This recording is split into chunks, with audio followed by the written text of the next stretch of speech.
Hola, ¿qué tal? Aquí estamos en otro capítulo más de Conversando de Literatura con Miguel González Corrales.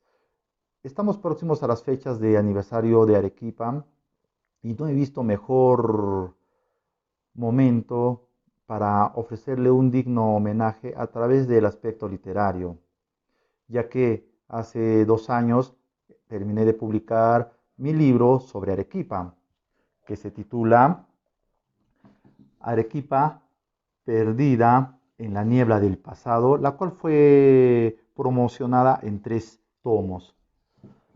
Ahora voy a pasar a hablar de cada uno de ellos para que se note la importancia que tuvo Arequipa en el pasado y el gran valor histórico que a lo largo de sus siglos, mucho antes incluso de la conquista española, tuvo estas tierras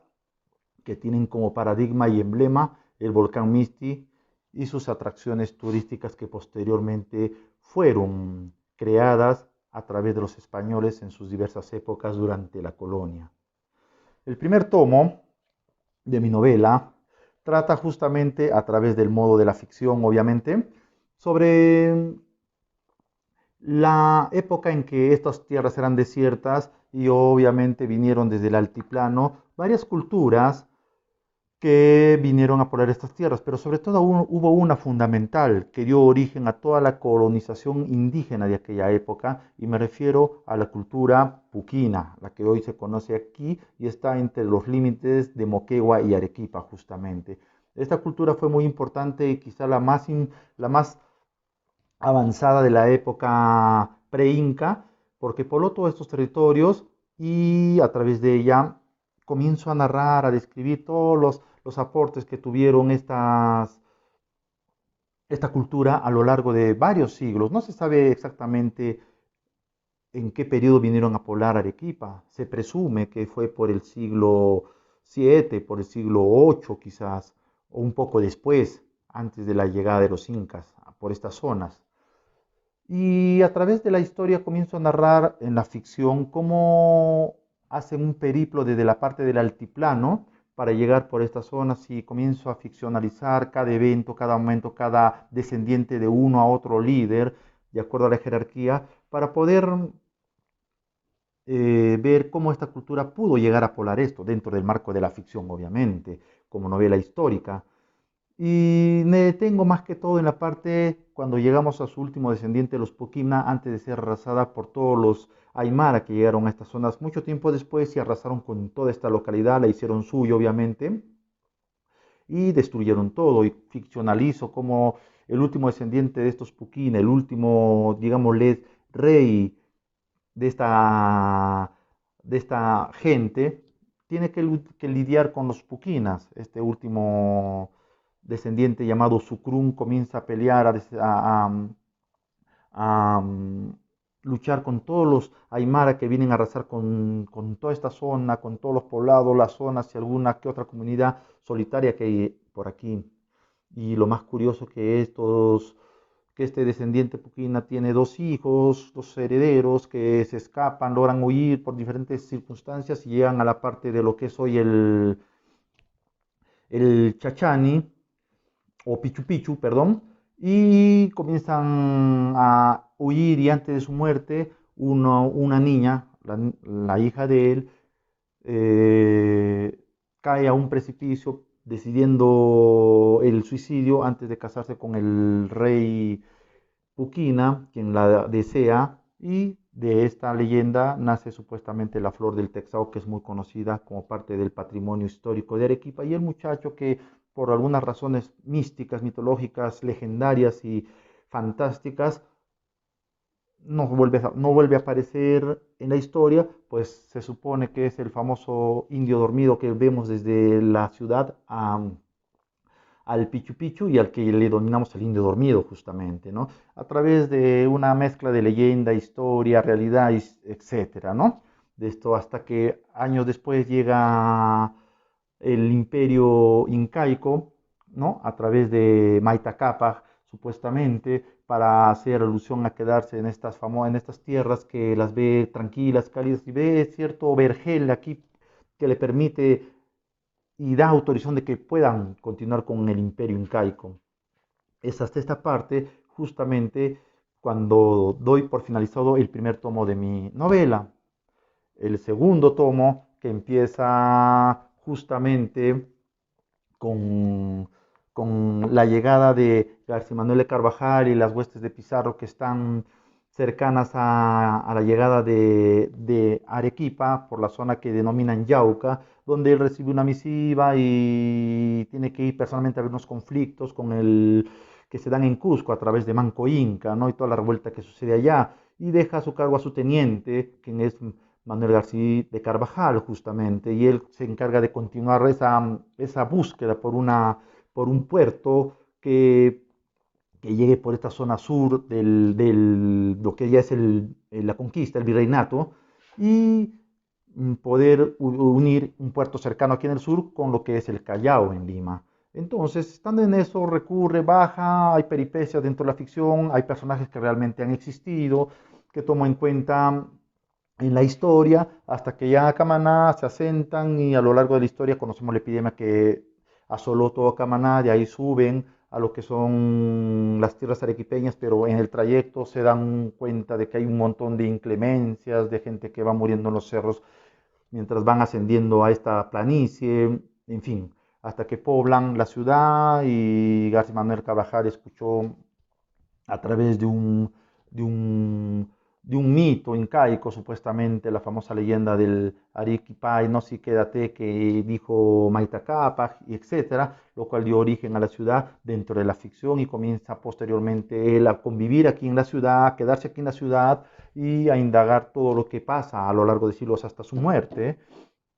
Y de allí comienzan a sucederse otros hechos fundamentales dentro de la conquista, ¿no? Que van auge a que Arequipa comience a tomar importancia, hasta los terremotos que asolan Arequipa, la nube volcánica del Huayna Putina que llega aquí, asola y llena de nubosidad y ceniza la ciudad en 1600, la construcción de los primeros portales de la compañía, y hablo de un sinfín de historias y anécdotas dentro de cada capítulo que nos permite entender cómo fue Arequipa, tener una idea para ver cómo era su sociedad, su forma de ser, la cual para esto tuve que indagar y recurrir a muchos textos que me documentaron sobre la posible idea de cómo era Arequipa en aquellas épocas, incluyendo algunas fotos y vestimenta, ¿no? Que se tiene registrado a través de la historia. Y esas imágenes me permitieron crear y recrear todo ese ambiente y descripciones que se dan, ¿no? Varios libros me han ayudado para esto. Y el tercer tomo, también de mi novela, abarca ya desde la época contemporánea, pero este es un poco ya más que todo a partir de la independencia del Perú. Aquí vemos ya cuando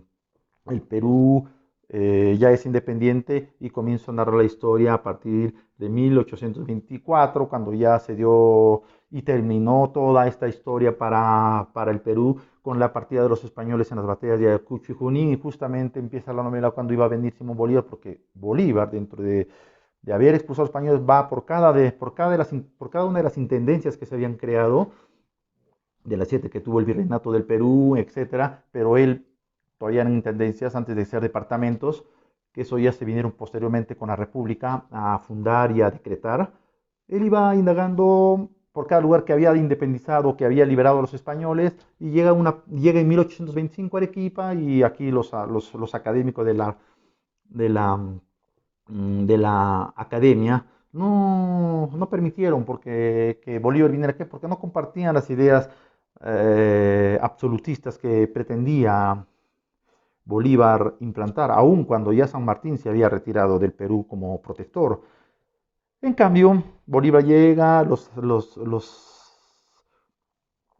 miembros de esta Academia Lauretana de Ciencias no de Arequipa no le permiten, se lleva mal, y así posteriormente van apareciendo varios próceres y héroes que han dejado huella en la historia de Arequipa, como Leán Valdivia y muchas otras personas a lo largo de sus primeros periódicos,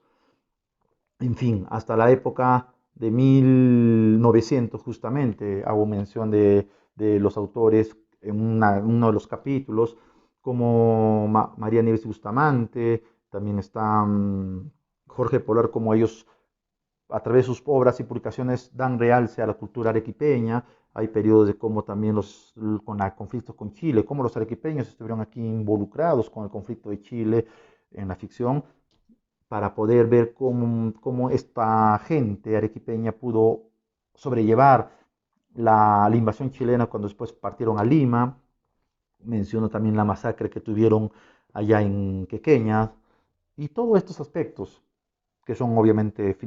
ficcionalizados, pero teniendo como raíz fundamental temas de donde partir para poder darle vida a estos personajes en la historia. Y finalizo mi obra, este tercer tomo, con dos enamorados que comienzan a encontrarse en uno de los moles de aquí de Arequipa, quienes conversan a lo largo de una gran charla acerca de cómo fue Arequipa durante el siglo XX, y comienzan a hablar y a descubrirse ideas de la dictadura de Odría, de cómo se creó el himno de Arequipa y muchos otros aspectos que también son fundamentales en la historia de Arequipa. Y estos enamorados al final, después de salir y estar comiendo en uno de estos grandes moles, en uno de los patios de comida, comienzan a ver Arequipa en la noche, la inmensidad de la ciudad, tanto de norte, sur, este y oeste. Entonces estos enamorados comienzan a pensar y a difundir cómo podría ser Arequipa y cómo hubiera podido ser. Uno de ellos, el muchacho, es quien le plantea a su enamorada y le comenta que va a estar escribiendo una novela, o le está proponiendo escribir una novela sobre Arequipa, y ella le alienta que sí, que siga, porque hay mucho que descubrir en ella. Bien, esta novela, como un homenaje a Arequipa, la estoy dando a conocer, ya que en estos tiempos